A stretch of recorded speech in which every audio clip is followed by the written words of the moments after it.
এই ঘটনার অনুষ্ঠান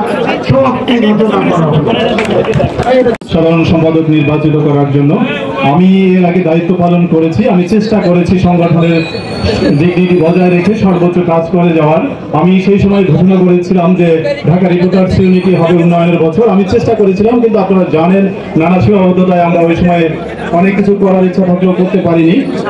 আমি মনে করি আগামী যে কমিটি এসেছে এটা স্বপ্নের কমিটি আপনাদের, এবং ঢাকা রিপোর্টার্স ইউনিটির সম্মান এবং ডিগনিটি বজায় রেখে আমরা আগামীতে একটি বছর পার করতে পারবো এবং সদস্যদের দাবি দেওয়া থেকে শুরু করে আমাদের যে এই সংগঠন প্রতিষ্ঠার যে লক্ষ্য উদ্দেশ্য সেটি ধরে রাখার চেষ্টা করব আমরা।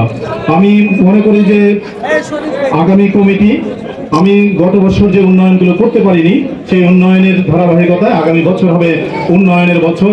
আমি ঢাকা রিপোর্টার্স ইউনিটির উন্নয়নের বছর হিসাবেই আগামী বছরকে মনে করি আর কি। আর আমি ধন্যবাদ জানাচ্ছি আজকে যারা নির্বাচন কমিশনে ছিলেন এবং সাবেক যারা আমাদের অভিভাবক ছিলেন এই সংগঠনের, আমাদের সাধারণ সম্পাদক ছিলেন মহিউদ্দিন